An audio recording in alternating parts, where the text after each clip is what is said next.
مبارک میں بھی ہے کہ من جہز غازیا فی سبیل اللہ فقط غزا، کہ جس نے ایک مجاہد کو سامان جہاد مہیا کیا، جہاد کا سامان مہیا کیا، اور ایک مجاہد کو جہاد کے لیے تیار کر کے روانہ کیا، نبی پاک صلی اللہ علیہ وسلم فرماتے ہیں کہ وہ جو سامان دے کر تیار کر کے بھیجنے والا ہے اس کو بھی اللہ جہاد کا ثواب عطا فرمائے گا۔ اب یہاں پر لفظ جہزا یعنی سفر جہاد کی تیاری، سفر جہاد کی تیاری، اس کو حدیث مبارک میں جہاز کہا گیا۔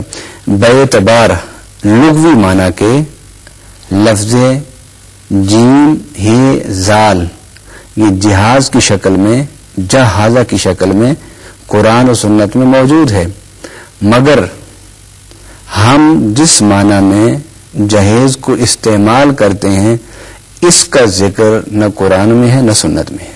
علامہ صاحب، آپ نے کہا کہ نہ قرآن میں ہے نہ سنت میں ہے، لیکن ہم نے یہ سنا کہ جہیز سنت سے اس لیے ثابت ہوتا ہے کہ آپ صلی اللہ علیہ وآلہ وسلم نے اپنی پیاری بیٹی بی بی فاطمہ کو جہیز دیا تھا، اور جہیز جو ہے یوں آپ صلی اللہ علیہ وآلہ وسلم کے ساتھ یہ ریلیٹ ہوتا ہے، آپ کیا فرمائیں گے؟ نبی پاک صلی اللہ علیہ وسلم نے اپنی کسی بیٹی کو جہیز نہیں دیا۔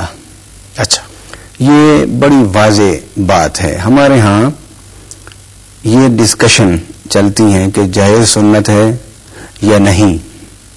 جہیز ہرگز سنت رسول نہیں ہے۔ حضور صلی اللہ علیہ وسلم کی 4 صاحبزادیوں میں سے حضرت زینب، حضرت رقیہ، حضرت ام کلثوم، حضرت بی بی فاطمہ سلام اللہ علیہا، یہ 4 صاحبزادی ہیں۔ ان 4 صاحبزادیوں میں سے جو پہلی ہیں حضرت بی بی زینب رضی اللہ تعالی عنہا، ان کو نبی پاک صلی اللہ علیہ وسلم نے ایک ہار سونے کا دیا تھا، بس اس کے علاوہ کچھ حضور نے عطا نہیں فرمایا۔ یہ جہیز کے مد میں نہیں تھا بلکہ یہ تحفے کے ہدیے میں، تحفے کے مد میں تھا۔ اور یہ جب آپ کے خامند حضرت بی بی زینب کے خامند ابو العاص بن ربی جب بدر کے قیدیوں میں تھے تو حضور صلی اللہ علیہ وسلم نے ان سے فدیہ فرمایا، لے آؤ ہم تمہیں رہا کرتے ہیں۔ تو حضرت ابو العاص اپنے گھر جا کر انہوں نے وہی ہار لیا اور حضور صلی اللہ علیہ وسلم کی خدمت میں پیش کر دیا۔ تو حضور صلی اللہ علیہ وسلم جب اس ہار کو دیکھا تو آپ اس کو دیکھا تو آپ کی آنکھوں میں آنسو آ گئے۔ تو صحابہ سے کہا کہ یہ وہ ہار ہے جو میری سب سے زیادہ وفادار میری بیوی خطیۃ الکبریٰ رضی اللہ تعالی عنہا نے اپنی بیٹی کو رخ کے وقت دیا، آخری نشانی ہے میری بیٹی بعد اس کی آخری، اگر تم اجازت سے واپس کروں۔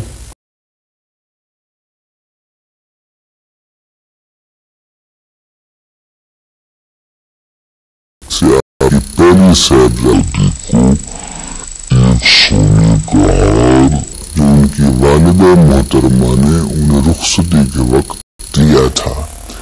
باقی 2 صاحبزادیاں حضرت بی بی رقیہ، حضرت ام کلثوم، ان کے حوالے سے پورے ذخیرہ اسلام میں کوئی ایسی چیز نہیں ملتی کہ حضور صلی اللہ علیہ وسلم نے رخصتی کے وقت عطا فرمایا ہو، اس لیے کہ حضرت عثمان غنی رضی اللہ تعالی عنہ غنی تھے، مالدار تھے اور بہت بڑے تاجر تھے۔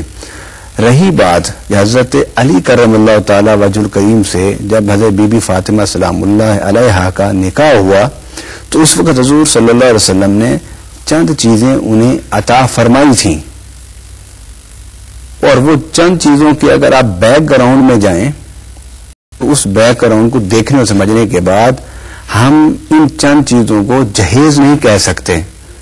اس کی پہلی وجہ یہ کہ حضور صلی اللہ علیہ وسلم کی تربیت و پرورش آپ کے دادا کے بعد آپ کے چچا حضرت ابو طالب نے کی تھی، تو حضور صلی اللہ علیہ وسلم نے حضرت علی کی کفالت اپنے ذمے لی، گویا حضرت علی کرم اللہ تعالی وجہ الکریم کیونکہ حضور کے زیر کفالت تھے، حضور صلی اللہ علیہ وسلم ان کا سارا خرچہ فرمایا کرتے تھے۔ تو جب رخصتی کا وقت آیا، شادی کا وقت آیا، تو حضور صلی اللہ علیہ وسلم نے بحیثیت باپ کے، بحیثیت سرپرست کے، بحیثیت سیدنا علی کے کفیل کے چند چیزیں انہیں استعمال کرنے کے لیے عطا فرمائی۔ ایک تو یہ، دوسری روایت یہ ہے کہ جب حضرت علی کرم اللہ تعالی وجہ الکریم نے حضور صلی اللہ علیہ وسلم سے رشتہ مانگا حضرت بی بی فاطمہ تو زہرا سلام اللہ علیہا کا، تو آپ نے فرمایا تمہارے پاس مہر کے لیے کچھ ہے؟ ان کے رسول اللہ میرے پاس تو دو ہی چیزیں ہیں، ایک گھوڑا ہے اور ایک زرہ ہے۔ حضرت نے فرمایا گھوڑا تم رکھو، یہ استعمال زیادہ ہوتا ہے سفر کے لیے، جہاد کے لیے، آنے جانے کے لیے، وہ زرہ لے آؤ۔ حضور صلی اللہ علیہ وسلم نے وہ زرہ منگوائی، اسے بیچ دیا۔ حضرت علی کی اسی زرہ کی قیمت سے حضور صلی اللہ علیہ وسلم نے یہ سب چیزیں خریدی اور خرید کر حضرت علی کو دے دی۔ گویا ہم کسی بھی حوالے سے نبی پاک صلی اللہ علیہ وسلم نے جو اپنی بیٹی حضرت بی بی فاطمہ الزہرا سلام اللہ علیہا کو جو چیزیں دی، ہم اسے مہر کے مد میں نہیں شمار کر سکتے۔ علامہ صاحب، آپ نے فرمایا کہ آپ صلی اللہ علیہ وسلم کے ساتھ جہیز جو ہے وہ ریلیٹ نہیں ہو رہا۔ آپ یہ فرمائیے گا کہ ہم نے پھر اس جہیز کو اپنے اس معاشرے میں کس طرح سے رائج کر دیا، اور یہ جہیز کا رائج ہونا کب سے شروع ہوا؟ میں نے اس نقطے کی وضاحت کی ہے کہ جہیز سنت رسول نہیں ہے۔ اب رہی یہ بات کہ اسلامی نقطہ نظر سے شریعت مصطفیٰ صلی اللہ علیہ وسلم کے حوالے سے اس کی کیا حیثیت ہے۔ حیثیت سے مطلب یہ کہ یہ فرض نہیں ہے، واجب بھی نہیں، سنت مؤکدہ بھی نہیں، سنت غیر مؤکدہ بھی نہیں، مستحب بھی نہیں، یہ مباح کے درجے میں آتا ہے۔ مباح یہ ہے کہ آپ اس کام کو کر لیں تو ٹھیک ہے، نہ کریں تو کوئی حرج نہیں۔ دوسری طرف حرام، مکروہ تحریمی، مکروہ تنزیہی، کہ جہیز دینا حرام بھی نہیں، جہیز دینا مکروہ تحریمی بھی نہیں ہے، جہیز دینا مکروہ تنزیہی بھی نہیں ہے، اور جہیز دینا برا بھی نہیں۔ دونوں سمجھ سے جب ہم چلتے ہیں تو ہم اترتے ہوئے مباح پر آ کر رک جاتے ہیں۔ مباح کا معنی کہ حلال ہے، آپ اس کو دینا چاہیں تو دے سکتے ہیں، اور اگر نہیں دینا چاہیں تو نہ آپ کو اللہ کی طرف سے کوئی باز پرس ہوگی، نہ نبی پاک صلی اللہ علیہ وسلم کی ناراضگی ہوگی، اور نہ ہی دین کے کسی پہلو کے حوالے سے آپ کی گرفت ہوگی۔ اس کے بالمقابلے ایک لفظ مہر کا ہوتا ہے۔ مہر جو ہے، حق مہر، وہ دینا ضروری ہے۔ اس کی کم سے کم مقدار نبی پاک صلی اللہ علیہ وسلم نے مقرر فرما دی، زیادہ سے زیادہ کی مقدار حضور صلی اللہ علیہ وسلم نے مقرر نہیں فرمائی۔ اور قرآن میں ہے کہ اگر تم سونے کے پہاڑ بھی دے دو تو دے سکتے ہو حق مہر کی صورت میں۔ لیکن جہیز کے بارے میں یہ ہرگز نہیں کہ یہ ضرور دینا ہے، اور یہ بھی نہیں کہ قرآن و سنت میں کہیں یہ سخت ممانعت ہو کہ جہیز ہرگز نہیں دینا۔ ہمیں ان دو انتہاؤں سے نکلنا ہوگا، فکری طور پر، عملی طور پر۔ نہ اسے اپنی شادیوں کا جزء لا ينفک، جزء لازم سمجھنا چاہیے، اور نہ ہی اسے حرام اور ممنوع سمجھنا چاہیے۔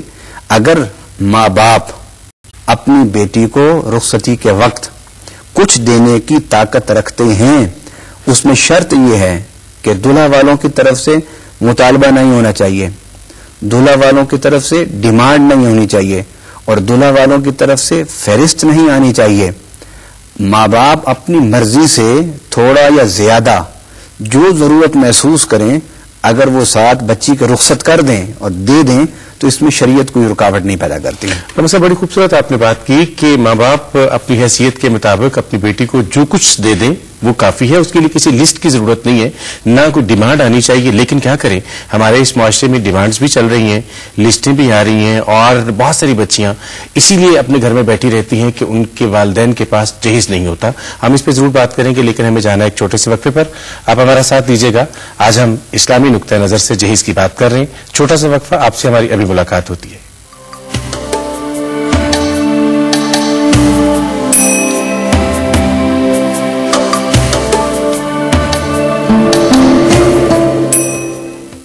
آپ سب کو ایک بار پھر خوش آمدید کہتے ہیں اس پروگرام میں، جس میں آج ہم جہیز کے حوالے سے بات کر رہے ہیں۔